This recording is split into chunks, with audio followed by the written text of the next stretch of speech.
श्री स्वामी समर्थ देवकी मराठी गृहिणीमध्ये तुम्हा सर्वांचं स्वागत आहे। 17 जुलैला आषाढ अमावस्या आहे। आषाढ अमावस्या म्हणजेच दीप अमावस्या। तर आषाढ अमावस्येच्या दिवशी आपण सगळ्या दिव्यांची पूजा करत असतो। म्हणजे आपल्या घरात जेवढे पण दिवे असतील, जे ठेवून दिलेले ठेवणीतले दिवे वगैरे असतील, ते सगळे आपण काढायचे असतात, एकत्र करून त्यांना स्वच्छ पाण्याने धुवून आणि मग त्यांची देवघरामध्ये पुन्हा मांडणी करायची। चौरंगावर एक पिवळं कापड टाकायचं आणि त्याच्यावर हे दिवे ठेवून दिव्यांची पूजा करून त्यांची हळद कुंकू अक्षता फुलांनी पूजा करून आणि नंतर ते सर्व दिवे आपण प्रज्वलित करत असतो। त्याचमुळे ह्या आषाढ अमावस्येला दीप अमावस्या असं सुद्धा म्हणतात। तर यावर्षी आषाढ अमावस्येसोबतच ही अमावस्या सोमवारी आल्यामुळे सोमवती अमावस्या सुद्धा आहे।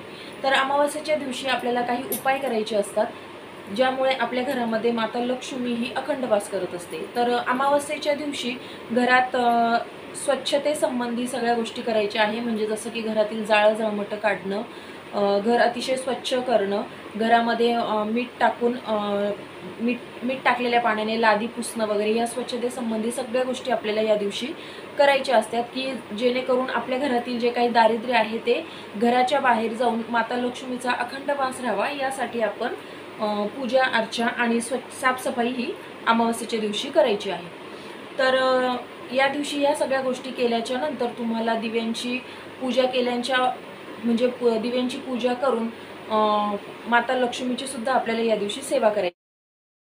तर माता लक्ष्मीची सेवा करताना आपण सगळ्यात अगोदर आपण तुळशी मातेला तुपाचा दिवा लावायचा आहे आणि तिकडे ओम विष्णवे नमः या मंत्राचा जप करायचा आहे। त्याचबरोबर देवघरामध्ये तुम्ही श्री विष्णूंचं स्तोत्र वगैरे स्तोत्र मंत्र याचं पठण करायचं आहे। त्याच्याबरोबर माता लक्ष्मीचं श्री सूक्त वगैरे तुम्हाला हे पठण करायचं आहे। आणि त्याचबरोबर तुम्हाला दिव्यांची पूजा करताना आपल्या घरातील जी लहान मुलं असतात, मुलगा असो किंवा मुलगी असो, कुणीही, असं नाही की मुलांनाच ओवाळायचं आहे, तर मुलगी असेल तरी सुद्धा चालेल, तर तुम्हाला आईने मुलांचं औक्षण या दिवशी करायचं आहे।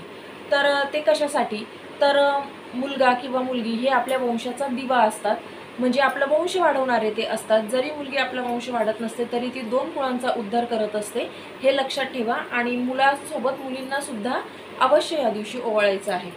तर वंश वृद्धी करता आणि मुलांवर काही संकट वगैरे येऊ नये, दिव्यांप्रमाणे दिवा ज्याप्रमाणे आपल्याला म्हणजे अंधारापासून उजेडाकडे नेतो, म्हणजे तो आपल्याला अंधकारापासून आपल्याला तो समृद्धीकडे नेतो, त्याचप्रमाणे मुलगा सुद्धा या आपल्या वंशाचा दिवा असतो, तो सुद्धा आपला वंश वाढवणारा असतो। तर त्यांच्यावर कुठलं संकट येऊ नये, त्यांच्या आयुष्यात सुद्धा प्रकाश निर्माण व्हावा, म्हणून आपण या दिवशी मुलांचं औक्षण करायचं आहे।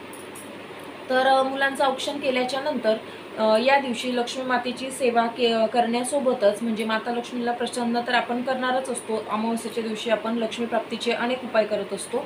त्याचबरोबर तुम्हाला पितरांना सुद्धा संतुष्ट करायचं आहे। ज्या वेळेला आपल्या घरामध्ये म्हणजे आपल्यावर जेव्हा पितृ प्रसन्न असतात, त्यावेळेला आपल्याला म्हणजे आपण अतिशय सुख समृद्धीचं जीवन हे जगत असतो।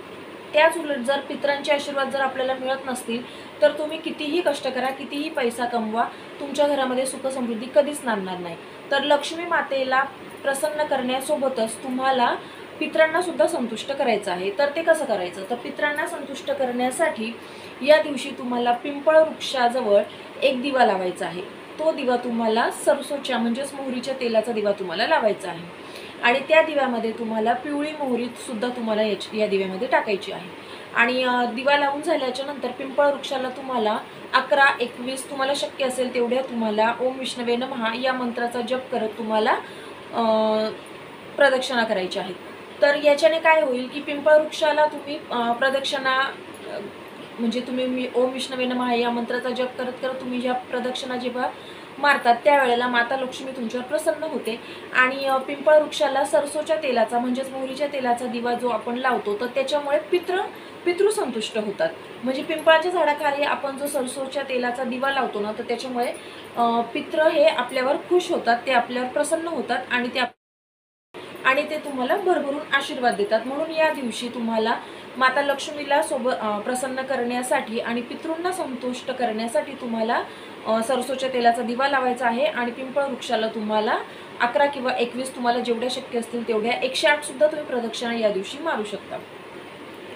त्याचबरोबर पितरांना संतुष्ट करण्यासाठी तुम्ही पुरणाचा नैवेद्य तुम्हाला दाखवायचा आहे। जर तुम्हाला पुरणाचा नैवेद्य दाखवणं शक्य नसेल तर तुम्ही फक्त उडदाचा जो वडा बनवतो आपण, म्हणजे पितृपक्षामध्ये जे आपण मेदू वडा बनवत असतो, तर ते वडे तुम्हाला बनवायचे आहे आणि तांदळाची खीर तुम्हाला बनवायची आहे।